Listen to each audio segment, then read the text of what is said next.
आपल्या राज्याचे जलसंपदा मंत्री सन्माननीय विखे पाटील साहेब, वारणा समूहाचे सन्माननीय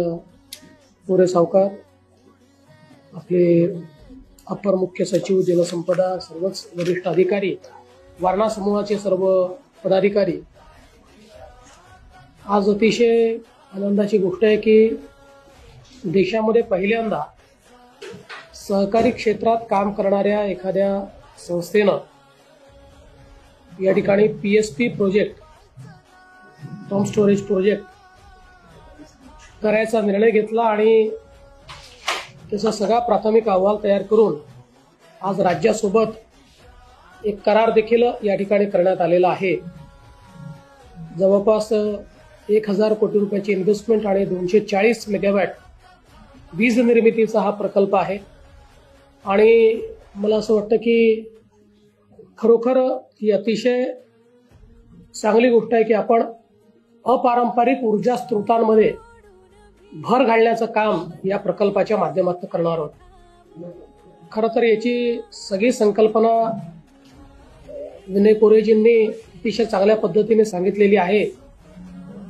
आणि खरंच आहे की आपल्याला इतक्या मोठ्या प्रमाणात सोलरायझेशन केल्यानंतर ग्रिड स्टॅबिलायझेशन करता पंप स्टोरेजची मोठ्या प्रमाणात आवश्यकता पडणार आहे। पंप स्टोरेज हा बॅटरी सारखं काम करतो, त्याच्यामुळे आपल्याला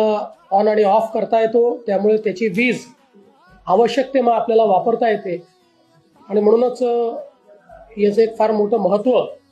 आपल्या ग्रिडच्या दृष्टीने आहे। आणि मला याही गोष्टीचा आनंद आहे की आपल्या पश्चिमी घाटामुळे अतिशय चांगली संधी आपल्याला PSP मध्ये उपलब्ध झाली आहे। ज्याप्रमाणे राजस्थान आणि गुजरातने त्या ठिकाणी रेगिस्तान असल्यामुळे 1 लाख मेगावॅटचे सोलरचे प्रोजेक्ट केले,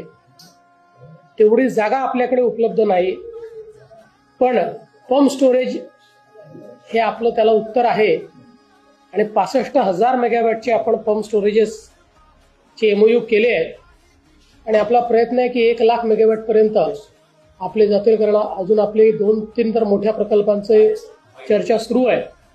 त्यामुळे 1 लाख मेगावॅट पर्यंत आपण ते नेऊ। महाराष्ट्रामध्ये विशेषतः विजेच्या क्षेत्रामध्ये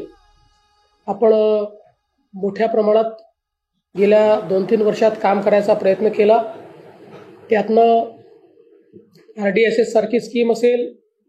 की ज्यातनं आपण डिस्ट्रीब्युशन नेटवर्क स्ट्रेंथन करतोय, मोठ्या प्रमाणात पारेषणामध्ये गुंतवणूक करून 2035 साली आपल्याला जे काही कॉरिडॉर्स पारेषणाचे आवश्यक असतील, आपण पंप स्टोरेजेस करतोय, आपण मोठ्या प्रमाणात सोलरचं करतोय, आपण विंड करतोय,